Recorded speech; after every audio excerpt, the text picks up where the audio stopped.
Welcome back to Anne's Stitch Collective, and in this video we're going to start exploring a fly stitch. So a fly stitch is sort of like a Y shape, and we can do this either as a connected or a disconnected stitch, and once you've got the basics there's lots you can do then to play around with that. So we've got our thread, and what we're going to do, I'm just going to zoom in just a little bit. There we go. So what I'm going to do is bring my needle up. I'm going to turn my hoop round because I find this easier to do upside down. I don't know if that's the same with everybody, but that's just me and my preference. So I'm coming up here. I'm going to go about 1 centimetre across, go back in my fabric and then do a stitch and come up. So what I'm doing is I'm forming a triangle here.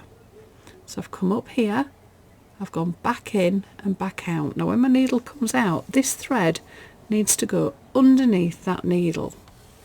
Then we pull it through and it catches it, and then we just do a stitch at the bottom. So if I turn that round, that's why I call it, it's sort of like a Y. So you can do these as just stitches on their own, and what you can do when you're doing this is you can really play around with the width and the height. So if I go narrow and long, again just make sure that that thread goes underneath my needle, pull that through, and I could just do a tiny jump over the other side. Likewise we could make it really wide and shallow. So the basic principle is that you're forming a triangle, that the needle goes over the thread, and then you create the stick.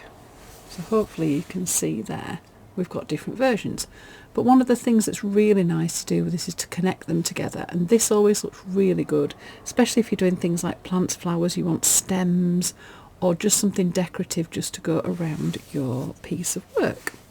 So I'm going to start here. So I'm going to come up at one side. I usually just create like a bit of a loop because then I remember that I've got to go over it. Create my triangle, come up, make sure the thread goes underneath. Now I'm going to do this in one, so I'm going to create that stitch and then come back up here. So I'm coming back up parallel with the base. Create my loop, jump over, come back up at the bottom of the Y shape. The thread goes underneath my needle and I pull it through and I create the base of my Y. Come up at the side,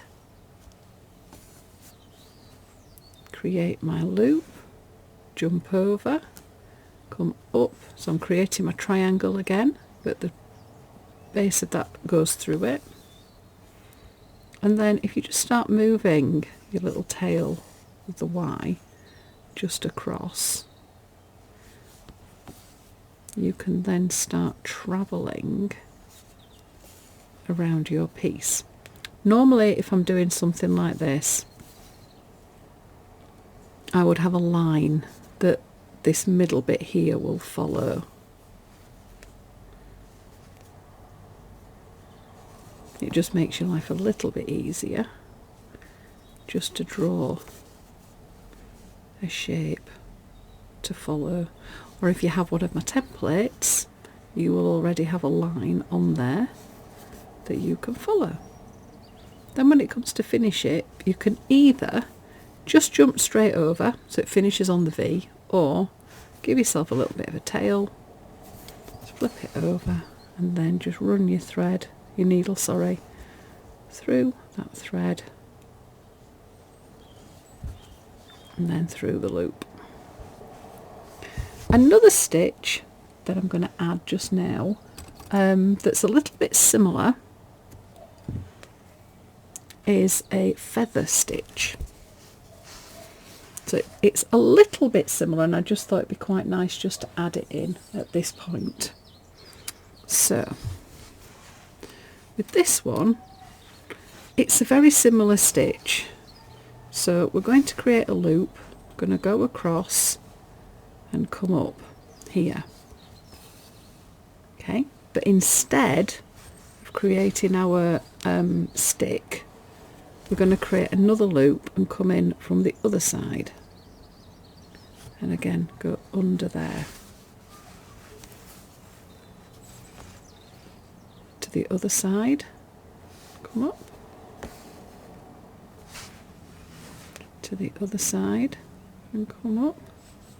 So a lot of stitches are just a variation on these sorts of ones. We're going to look at a blanket stitch as well at some point, and that's just another variation.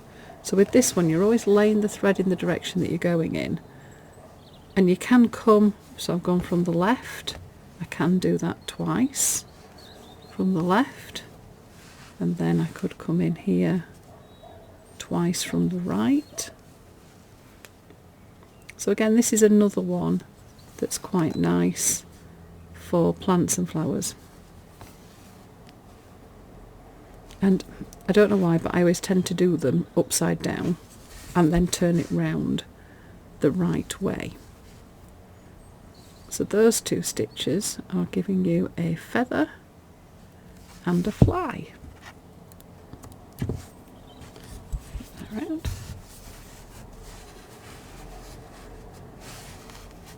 So there we go.